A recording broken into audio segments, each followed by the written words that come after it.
السلام عليكم ورحمة الله وبركاته. الحمد لله الذي نحمده ونستعينه ونستغفره ونؤمن به ونتوكل عليه. أما بعد. அன்பிற்குரிய அல்லாஹ்வின் நல்லடியார்களே, அன்பு சகோதரர்களே, நாம் தொடர்ச்சியாக பார்த்து வரக்கூடிய துஆக்களினுடைய திக்ருகளினுடைய தொகுப்பில் இன்று நாம் பார்க்க இருக்கின்ற விடயம் என்னவென்றால், ரமலானினுடைய மாதம் இறை 28. நாம் இந்த துஆவை 10 தடவைகள் ஓதுவோம். இந்த துஆவிற்கு ஏராளமான சிறப்புகள் இருக்கின்றது. அப்படிப்பட்ட மிகச்சிறந்த ஒரு துஆவையும் அதனுடைய சிறப்பையும் தான் நாம் இன்றைய வீடியோவில் பார்க்க இருக்கின்றோம். அன்பார்ந்த சகோதரர்களே, அல்லாஹ்வின் நல்லடியார்களே, கண்ணியமான ரமலானினுடைய மாதத்திலே இருந்து கொண்டிருக்கின்றோம்.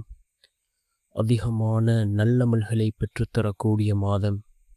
அதனுடைய கடைசி பகுதியில், கடைசி நாட்களிலே இருந்து கொண்டிருக்கின்றோம். இந்த ரமலானினுடைய மாதத்தில் ஏராளமான நன்மைகளை பெற்றுத்தரக்கூடிய அமல்கள் இருக்கின்றது. ஒரு சுன்னத்திற்கு ஒரு ஃபர்லினுடைய நன்மையை அல்லாஹ் வழங்குகின்றான். ஒரு ஃபர்திற்கு 70 ஃபர்லினுடைய நன்மையை அல்லாஹ் வழங்குகின்றான். குர்ஆனினுடைய ஒரு எழுத்துக்கு அல்லாஹ் 10 நன்மையை வழங்குகின்றான். இவ்வாறு அதிகமான நன்மைகளை பெற்றுத்தரக்கூடிய ஒரு மாதம் இந்த ரமலானினுடைய மாதம். இன்னும் ஓரிரு நாட்களில் அது நம்மை விட்டு கடந்து செல்ல இருக்கின்றது. நாம் இந்த துஆக்களை அதிகமாக ஓதுவோம்.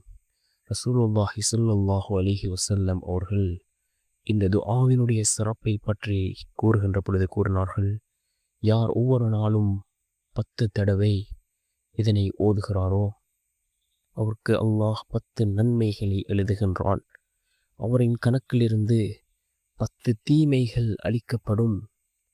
10 அடிமைகளை விடுதலை செய்த நன்மையை அல்லாஹ் வழங்குகின்றான். மேலும் இன்னும் ஒரு அறிவிப்பில் 100 நன்மைகள் எழுதப்படும், 100 பாவங்கள் மன்னிக்கப்படும் என்று வந்திருக்கின்றது. அதே போன்று அந்த நாளின் மாலை நேரம் வரும், யார் காலையில் ஓதுகிறாரோ மாலை வரும் வரை அவருக்கு அது பாதுகாப்பாக இருக்கும். யார் மாலையில் ஓதுகிறாரோ அடுத்த நாள் காலை வரை அது அவருக்கு பாதுகாப்பாக இருக்கும். அதே போன்று யார் 10 முறை ஓதுகின்றாரோ அவர் இஸ்மாயில் அலைஹிஸ்ஸலாம் அவர்களின் சந்ததியில் ஒருவரை விடுதலை செய்த நன்மையை அல்லாஹ் வழங்குகின்றான். இந்த ஹதீஸ் புகாரி என்கின்ற நபிமொழி தொகுப்பு நூலிலே இடம்பெற்றிருக்கின்றது.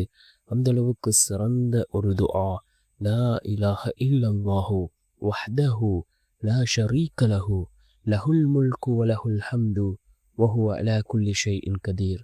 லா இலாஹ இல்லல்லாஹு வஹ்தஹு லா ஷரீக லஹு லஹுல் முல்கு வ லஹுல் ஹம்து வ ஹுவ அலா குல்லி ஷைஇன் கதீர்.